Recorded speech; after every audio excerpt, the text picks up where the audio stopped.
Saya selalu ke masjid setiap sholat duha pada jam 11.30. Apakah sah afdal saya sholat duha pada jam 11.30 sedangkan waktu zuhur 12.15? Saya niat sholat duha jam 11.30 sekalian menunggu untuk zuhur berjamaah. Masya Allah, jam 11.30 masuk berarti dia duduk menunggu zuhur 45 menit. Itulah yang dikatakan Nabi, fadzalikumur ribat. Itulah yang dimaksud mengikatkan diri di jalan Allah. Intizarus salat ba'da salat, menunggu salat. Kita menunggu salat. Sekarang banyak orang salat itu menunggu dia.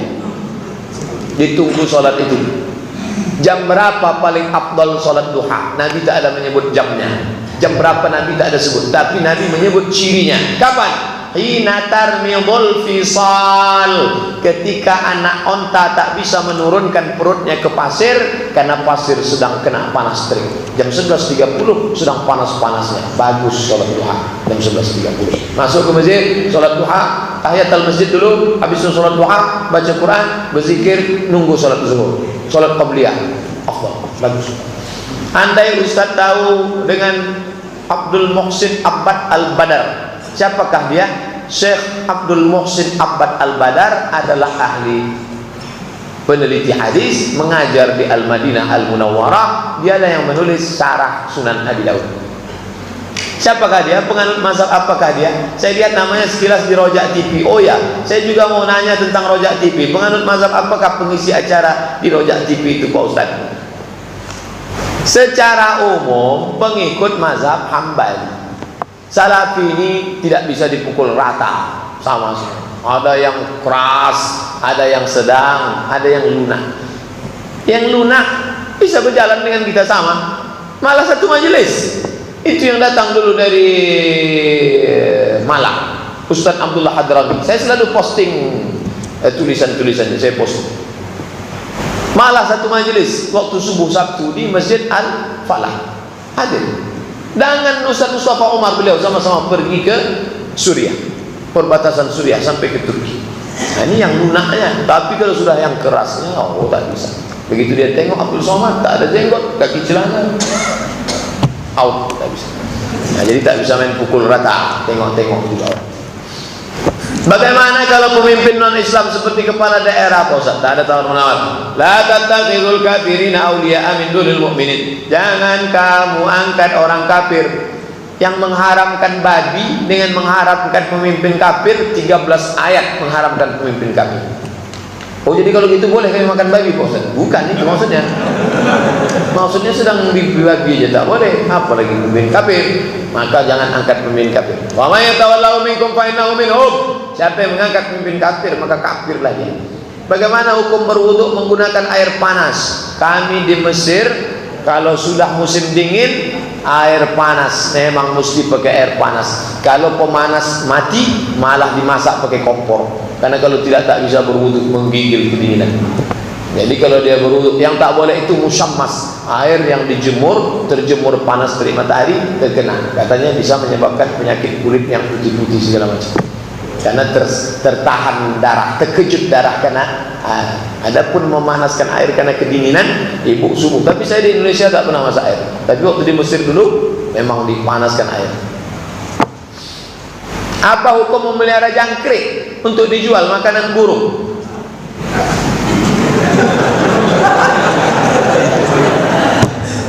Orang yang menjual cacing, menjual tai kambing, menjual tai ayam, menjual jangkrik, itu bukan yang dijual, bukan.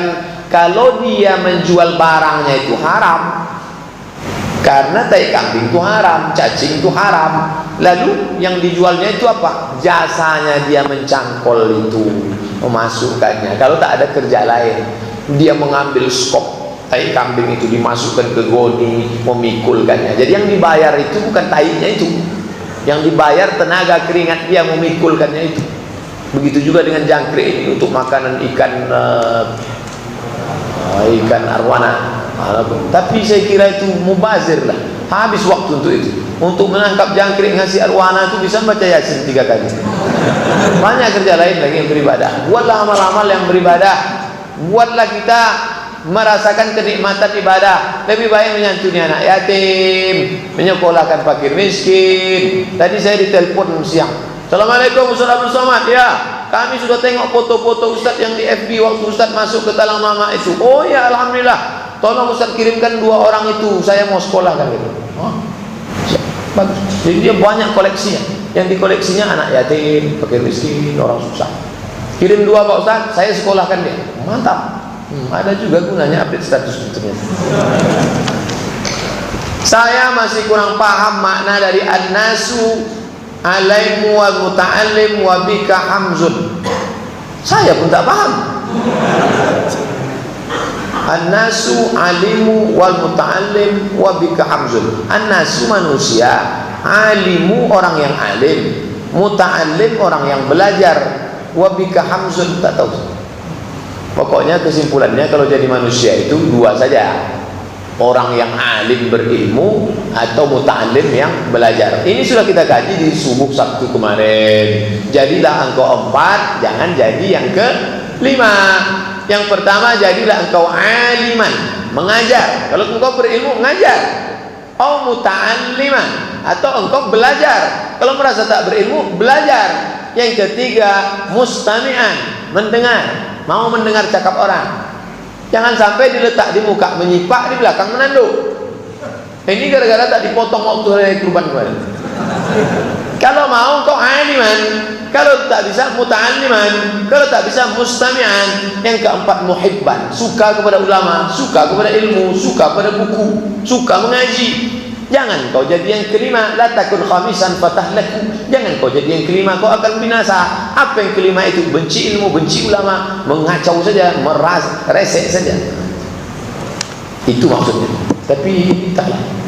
Saya seorang guru, bagaimana metode yang baik untuk menyampaikan tentang pahala dan dosa kepada anak didik sehingga melekat dalam hatinya Pak Ustaz? Saya tidaklah mengatakan saya pandai mendidik, karena pengalaman saya ceramah di Dayun Siak dengan Pak Wakil Bupati. Saya menyangka saya sudah pandai betul lah mengajar, ceramahlah saya. Masjid itu macam mau pecah. Wow, wow.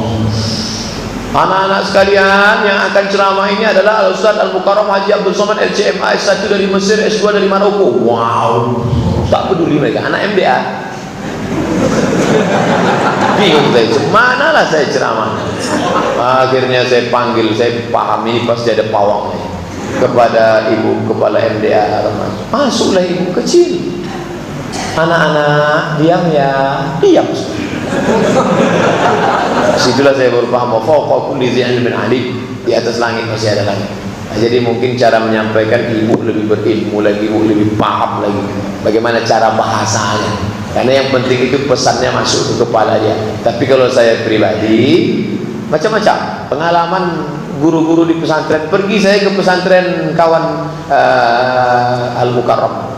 Di samping tanah lapang tuh saya tengok lampu strongkeng sama 2 meter kali 1 meter. Saya tanya, bang ini apa nih? Ini kubur. Siapa yang abang kubur? Malam-malam anak-anak itu saya kubur satu-satu. Hidupkan lampu strongkeng, kuburkan. Begitulah rasanya nanti digulung pakai kain kapak. Itu masuk ke dalam hati. Boleh juga dicoba. Timbun agak 2-3 hari. Ustaz selalu dalam lindungan Allah Subhanahu wa taala. Amin ya rabbal alamin. Ini doa aja isi. Mendoakan saya. Apakah benar Nabi Isa itu sudah mati? Sekarang kuburannya ada di Kashmir. Wa ma qataluhu, mereka tidak membunuhnya. Wa ma salabuhu, mereka tidak menyalibnya. Walakin syubbiha lahum, ada orang lain yang diserupakan wajahnya dengan dia. Itulah namanya Yudas Iskariot, salah satu murid Nabi Isa yang disogok dengan 300 keping emas. Dia tunjukkan persembunyian. Ketika Nabi Isa masuk ke dalam, Nabi Isa, wa ma qataluhu yaqinan, mereka tidak betul-betul yakin membunuh dia. Barrafa'ahullah, Allah mengangkat Nabi Isa. Jadi Nabi Isa tidak mati, karena orang mati sekali. Allah mengangkat Nabi Isa ke tempat yang mulia. Nanti sampai masanya dia akan turun sekali lagi. Kalau engkau mau, insyaallah bacalah ayat ini, kata Abu Hurairah. Apa ayatnya?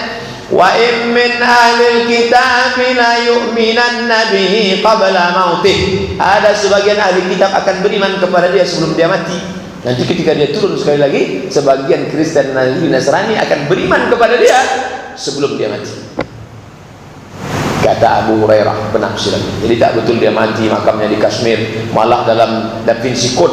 Dalam Da Vinci Code itu ditulis mereka bahwa Isa itu tidak mati, malah menikah dengan Maria Magdalena, sempat pula punya anak dan poligami pula. Da Vinci Code menulis. Tak betul. Rusakkah akidah orang yang meyakini bahwa Nabi Isa belum mati? Bukan rusak, memang itu keyakinan kita. Nabi Isa belum mati. Jadi angkat Allah SWT, nanti sampai masanya diturunkan, dan dia akan, kalau dia datang nanti mau ngapain? 3. Yukassirus salib, dia akan menghancurkan salib. Yaqtulul qanazir, dia akan membunuh babi-babi. Wa yad'ul jizyah, dia akan menghapuskan pajak. Bapak yang banyak pajak, habis pajak. Apa maksud dia akan menghancurkan salib? Bahwa dia tidak membenarkan ajaran Trinitas, anak Allah, Allah Bapa, Roh Kudus. Bahwa dia membunuh babi karena memang Nabi Isa tak makan babi. Nabi Isa tidak makan babi. Lalu dari mana cerita babi itu bisa halal? Babi dihalalkan oleh Paulus. 3 yang menghalalkan babi: Paulus, Petrus, Simon. Paulus, Petrus, Simon. Lebih Petrus melihat. Ini dinyatakan Imam Ibnu Taimiyah dalam kitabnya Majmu' Fatawa. Turunlah kain besar dari langit. Tiba-tiba Petrus melihat turun kain dari langit. Di dalam kain itu ada babi. Di dalam kain itu ada babi. Lalu kemudian dengar suara, "Hai Petrus, maka sejak ini semua yang berkaki 4 aku halalkan bagimu." Sejak itulah semua yang berkaki 4 halal dimakan, kecuali meja itu bukan keras. Lain daripada itu halal. Bagaimana status sholat seorang makmum yang tidak ikut angkat tangan ketika imamnya membaca kunut subuh? Jahil. Kenapa jahil? Karena Imam Hambali pernah ditanya. Imam Hambali itu subuh tak pernah pakai kunut. Mazhab Hambali, Makkah, Madinah itu mazhabnya Hambali. Makanya Makkah, Madinah tidak ada kunut subuh, karena mazhab Hambali tidak berkunut subuh. Maka datang orang menjumpai Imam Hambali. "Hai Imam Hambali, ya, saya ikut kamu tak kunut subuh." "Bagus.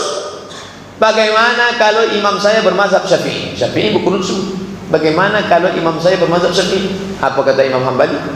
"Kalau imammu bermazhab Syafi'i, angkatlah tangan, ucapkan amin. Allahumma hadina fiman hadait, amin. Wa afina fiman afait, amin. Wa tawallana fiman tawallait, amin. Wa barik lana fima atait, amin. Wa qina bi rahmatika syarra ma qadait, amin."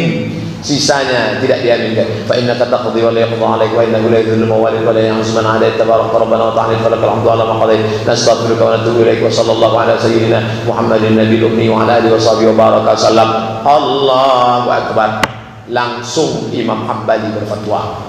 Ulama Saudi Arabia, Syekh Abdul Aziz Ibn Baz, Syekh Ibn Utsaimin, ya, saya tinggal di Saudi Arabia bermazhab Hambali. Oke, bagaimana kalau saya balik kampung? Ternyata di kampung saya orang bermazhab Syafi'i. Saya ikut salat subuh. Apakah saya angkat tangan? Kata Syekh Ibn Utsaimin, angkat tanganmu dan ucapkan amin. Jadi orang yang tak angkat tangan dan jawab amin ikut mazhab siapa? Tak tahu saya. Begitulah Imam Hambali. Dia tidak fanatik kepada mazhabnya, karena imam itu diangkat. Ju'ilal imamu liyutamma bihi. Imam diangkat untuk diikuti, bukan untuk dilawan. Sekarang orang melawan imam. Allahumma hadina fiman hadait, enggak mau. Ada pula orang makmum yang mengulang salat subuhnya karena imam tidak membaca kunut. Ini dua-duanya ekstrim. Yang satu ekstrim kiri, sampai-sampai ngulang salat subuh. Yang satu lagi ekstrim kanan, sampai-sampai tak mau mengangkat tangan kalau imam berkunut. Ustaz, jalan tengah. Ju'ilal imamu liyutamma bihi. Imam diangkat untuk diikuti. Idza qanatal imamu faqanata wa illa fala. Kalau imammu berkunut, kau ikut berkunut. Wa illa fala. Tapi kalau imammu tak berkunut, jangan kau buat kunut sendirian di belakang. Kedua-dua ekstrim tak betul. Imam Syafi'i selama di Kufah, Irak, tak berkunut karena di sana imamnya bermazhab Hanafi. Dan Imam Syafi'i mengikut mazhab Hanafi karena dia menjadi makmum. Ini tentang masalah kunut subuh. Bagaimana adab mengingatkan khatib sedang khutbah tertinggal salah satu rukun? Khatib kurang rukun. Khatib sakit hati? Tidak. Malah dia terima kasih karena sudah diingatkan. Kurang rukun. Rukun yang mana? Entahlah, aku minta ingat kata dia. Tanya ke yang lain, betul kurang? Enggak, 5. Betul Betul kurang enggak? Rupanya dia aja yang tertidur. Rukun khutbah itu 5. Alhamdulillah, alhamdulillah. Wassalatu wassalamu ala sholawat. Ya ayyuhalladzina amanu taqullaha ayat. Usikum wa nafsi bitaqwallah wasiat taqwa. Allahumma ighfiril muslimina wal muslimat. Doa asal cukup 5 rukun sah. Sekarang Pak Ustaz ada aliran baru nih Pak Ustaz. Aliran apa? Kalau Muhammadiyah itu kan azannya 1, ya. Kalau Perti azannya 2, ya. Ini enggak ada azan Pak Ustaz, langsung iqamah. Masa iqamah? Rupanya dia tertidur dari awal. Bukan aliran baru, tak dengarnya azan, tidur dari awal.